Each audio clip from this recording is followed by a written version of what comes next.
سب سے پہلے علی زمان کو اور پشاور ہائی کورٹ بار کی الیکشن جیتنے پہ آپ کی ڈسٹرکٹ بار کی الیکشن جیتنے پہ آپ کی اور آپ کی ٹیم کو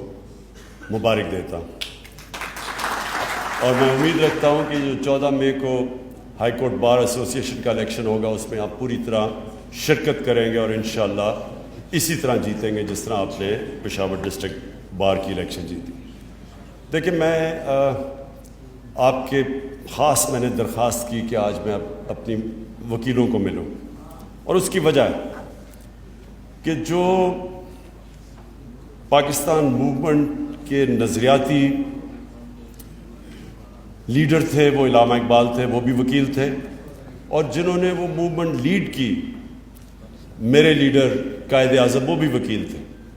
تو وکیلوں کی اس وقت اس ملک کو بہت ضرورت ہے۔ جو وکلا کمیونٹی ہے پاکستان کی، شاید کبھی بھی ملک کو اتنی ضرورت نہ پڑے جتنی آج آپ کی ضرورت ہے، کیونکہ ایک تو یہ کیس ہم نے عوام کے اندر لڑنا ہے سڑکوں کے اوپر، اور دوسرا ہم نے عدالتوں میں لڑنا ہے۔ یہ جو سپریم کورٹ بار ایسوسی ایشن کی جو میں نے عدالت میں ان کی جو پرفارمنس دیکھی، جس طرح انہوں نے ایک سازش کا پورا حصہ بنا، اس کی پوری سپورٹ کی جا کے سپریم کورٹ میں، یعنی مجھے اتنا افسوس ہوا دیکھ کے کہ کسی کو بھی اگر پتہ تھا کہ یہ باہر سے سازش ہو رہی ہے اور یہ کس طرح ہمارے میر جعفر اور میر صادق نے مل کے ایک الیکٹڈ گورنمنٹ کو گرانے کی کوشش ہو رہی تھی، تو کم از کم وکلا کو تو سب سے زیادہ شعور ہونا چاہیے تھا۔ لیکن سپریم کورٹ بار ایسوسی ایشن کی جو عدالت میں کھڑے ہو کے، وہ تو اس طرح تھا کہ وہ نون لیگ کا کوئی ایک حصہ ہے، عہدیدار ہے، اور بڑی مجھے افسوس ہوا کہ جن لوگوں کو شعور ہے وہ بھی اس سازش کا حصہ بن گئے، کیونکہ یہ جو مراسلہ تھا یا جو سائفر تھا جس کے اوپر یہ سارا سازش سامنے آئی،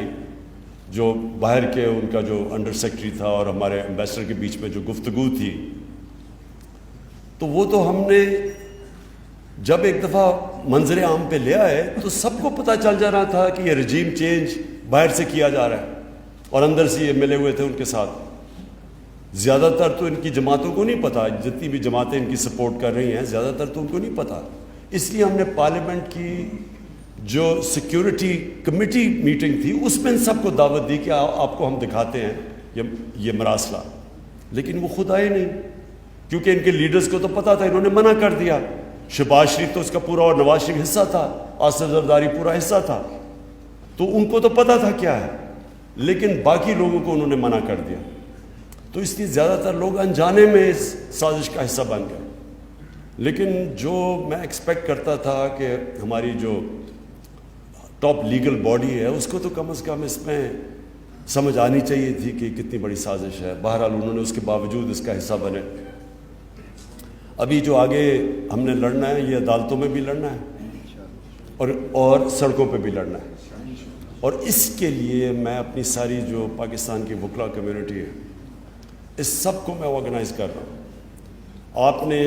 سب سے پہلے میری آپ سے ملاقات ہوئی، کل انشاءاللہ لاہور میں وکیلوں کو مل رہا ہوں۔ ہماری ساری کوشش یہ ہے کہ یہ اس طرح کی وکیلوں کی بھی تحریک چلے جس میں میں نے پوری شرکت کی تھی، جو کہ ایک وقت پہ آزاد عدلیہ کے نام پہ جو ہماری تحریک چلی تھی جنرل مشرف کے دور پہ، میں چاہتا ہوں اس طرح کی تحریک پھر سے وکیل چلے۔ اور دوسری چیز، یہ جو الیکشن کمشنر ہے، کبھی بھی پاکستان میں نے اتنا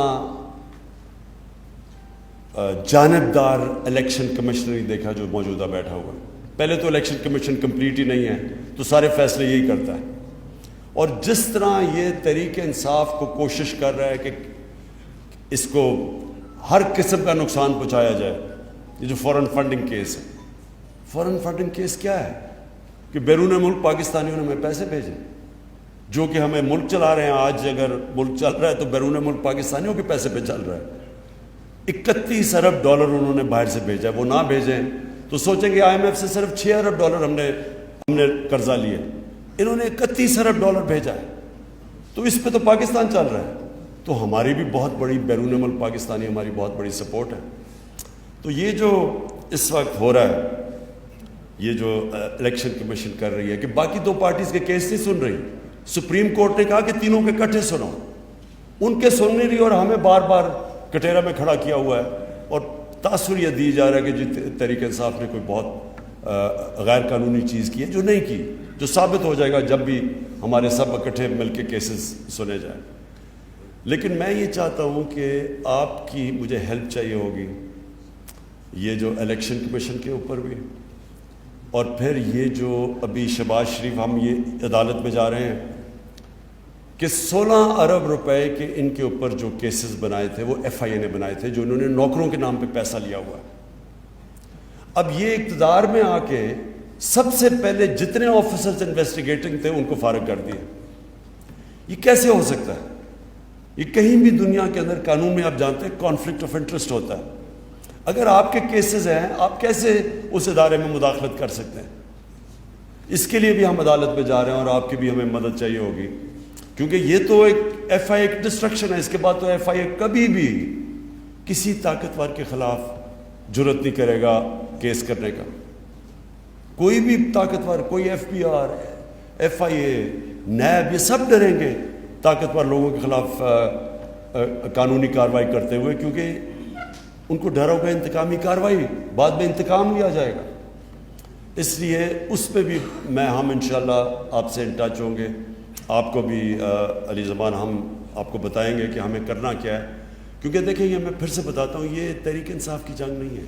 یہ پاکستان کی جنگ ہے۔ یہ اگر ہم نے قبول کر لیا، یہ جو انہوں نے ہمارے اوپر مسلط کیا سازش کے ذریعے، تو پہلے تو سب سے پہلے یہ یاد رکھیں کوئی امریکہ کے سامنے ان کی دھمکی کے سامنے نہیں کھڑا ہوگا۔ سارے پرائم منسٹر جن کو کرسی کا شوق ہے وہ تو ڈریں گے کہ کبھی بھی ہمیں ہٹا سکتے ہیں، تو وہ ہر ان کی بات مانیں گے۔ یہ بہت بڑا ملک کو آگے جا کے نقصان پہنچے گا اگر یہ کامیاب ہو جاتے ہیں، اور یہ ہر ان کی وہ بات مانیں گے جو ادھر سے حکم آئے گا۔ اب یہ جو امریکہ کی جنگ میں ہم نے جب شرکت کی تو کیا ہوا تھا؟ مشرف کو دھمکی آئی تھی باہر سے، اس نے ایک دھمکی دی کہ ہم تمہیں انگریزی میں we will bomb you into stone age, ان کا ایک رچرڈ آرمسٹیج تھا، اس نے ایک دھمکی دی، ہم ان کی جنگ میں چلے گئے جس میں ہمارا لینا دینا کوئی نہیں تھا، 80,000 پاکستانی اس میں جانے کھو بیٹھے، سارا قبائلی علاقہ ہمارا تباہ ہو گیا۔ پتہ نہیں 35 لاکھ لوگوں نے نقل مکانی کی، سوات میں جو ہوا 40 لاکھ ادھر سے نقل مکانی کی، تو وہ سارا کچھ ہوا کیوں؟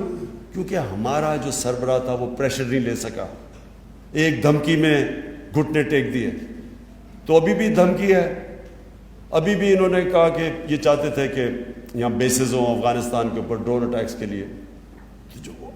ایک دفعہ ہم نے یہ اپنے ملک کو تباہ کر چکے ہیں، ہم کیوں ان کی جنگ میں پھر سے شامل ہوں؟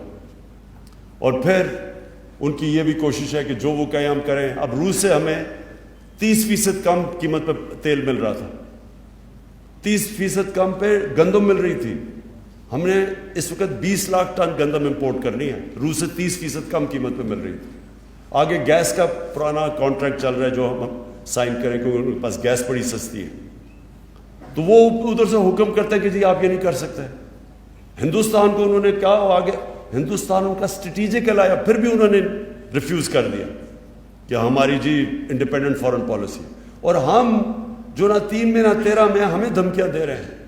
اور یہ جو آپ اوپر اب انہوں نے پتلے بٹھا دیے ہیں، کیونکہ ان کی اربوں ڈالر باہر پڑے ہوئے ہیں ان سارے خاندانوں کے، یہ کبھی بھی ان کے سامنے نہیں کھڑے ہوں گے، کیونکہ وہ جو روسی ہیں، جو روسی بڑے بڑے بزنس مین جن کو اولیگارکس کہتے ہیں، ان کے سب کے ضبط کر رہے ہیں پیسے اب، جو مغربی بینکوں میں پڑے ہوئے ہیں یا آف شور اکاؤنٹس میں پڑے ہوئے ہیں یا ان کی جائیدادیں ہیں، تو ان کو بھی یہی ڈر لگا ہوا ہے کہ یہ ناجائز پیسہ ہے، یہ کبھی ثابت ہی نہیں کر سکتے کہ پیسہ آیا کدھر سے، تو اس لیے کبھی سٹینڈ نہیں لیں گے، اس لیے ان کو لے کے آئے ہیں۔ اپنے ملک میں ایک آدمی، کوئی بھی آدمی ضمانت پہ ہو کرپشن پہ، اس کو کوئی نوکری، چپڑاسی کی نوکری نہیں مل سکتی اس ملک میں، اور ہمارے اوپر پرائم منسٹر اور ساری کیبنٹ تھوپ دی ہے۔ تو میں آپ سے آخر میں یہ کہنا چاہتا ہوں کہ دیکھیں مجھے اس وقت پاکستان کے وکیلوں کی ضرورت ہے. آپ نے سب نے میرے ساتھ چلنا ہے. اپنے ملک کی سید تختہ ایک بار بھی ہم نے جیتا ہے 20 سال. اچھا ندیم شاہ. اچھا ندیم ہے یا ندیم شاہ؟ ندیم شاہ. اچھا ندیم مبارک ہو آپ کو بھی تختہ بار ایسوسیشن کی جیتنے کی. اچھا 18 سال. میں یہ چاہتا ہوں کہ دیکھیں پہلے تو شرکت ضرور کریں ہر جگہ. اس وقت اپنی ہماری صحیح معنی میں منظم کریں اپنی وکلا تنظیموں کو, لیکن سارے اپنے ملک میں وکیلوں کو تیار کریں. جو ہمارے نئی بھی ہیں نا, جو دوسرے بھی ہیں, ان سے بھی بات چیت کریں, کیونکہ وہ بھی ان کو بھی خوف ہوگا کہ کرپٹ غلام